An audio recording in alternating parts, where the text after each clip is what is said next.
علی صاحب کی غزل میں جو طرح داری، جو باغپن، جو زندگی، جو اس کی زندگی کے رنگ، جو اس کی کھنک ہے، اس کا ایک اندازہ تو آپ کو ہوا ہوگا۔ ایک ذرا سا فرق دیکھیں، بہت غزلیں دوہے گیت جس زمانے میں عسکری صاحب نے 2.5 شاعر پاکستان میں دریافت کیے تھے، اس زمانے میں علی صاحب واحد شاعر ان شاعروں میں سے تھے جن کو مکمل گردانا گیا تھا۔ اس غزل دوہے گیت میں علی صاحب کا شعر تھا، کہیں تو ہوگی ملاقات اے چمن آرا، کہیں تو ہوگی ملاقات اے چمن آرا، کہ میں بھی ہوں تیری خوشبو کی طرح آوارہ۔ تو اور اس کے بعد وہ غزل جس کے لیے میں گزارش کرنے جا رہا ہوں علی صاحب سے، یہ دونوں غزلیں اگر سنائی جاتی تو کیا بات تھی، لیکن دوسری غزل اگلی ہی گلی میں رہتا ہے اور ملنے تک نہیں آتا ہے۔ میں حاضر ہوں، بات یہ ہے کہ واردات تو تاجدار عادل صاحب کی سناؤں میں،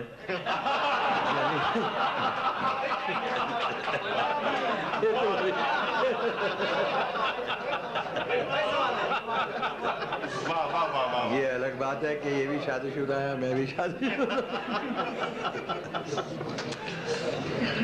اگلی ہی گلی میں رہتا ہے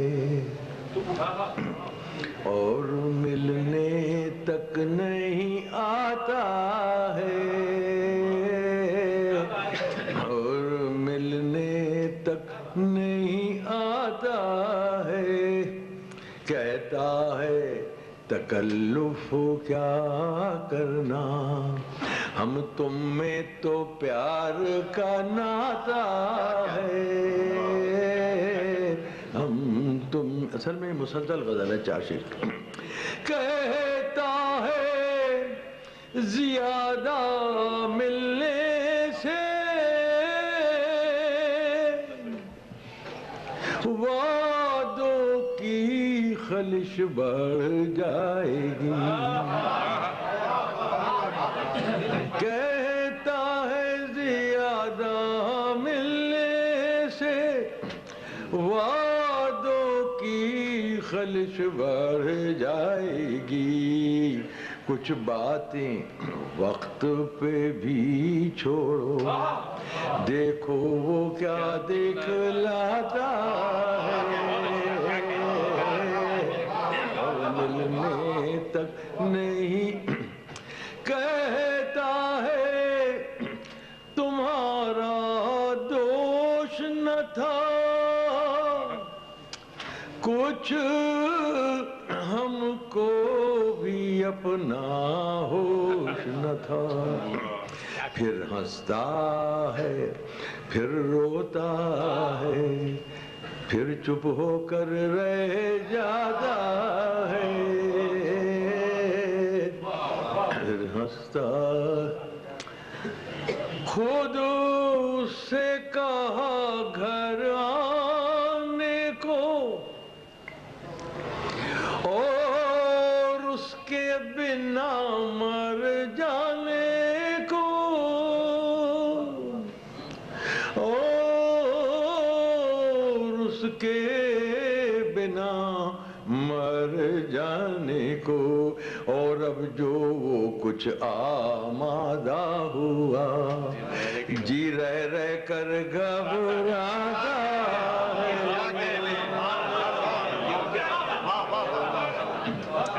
خود اس سے کہا گھر آنے کو، اور اس کے بنا مر جانے کو،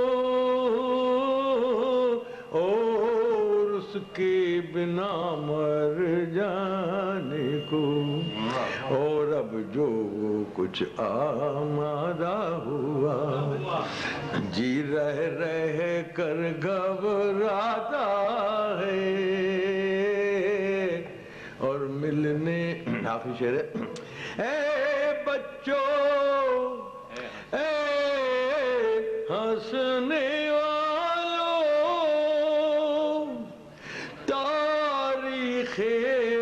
محبت پڑھ ڈالو، دل والوں کے دل پر قید نہیں، ہر عمر میں ٹھوکر کھانا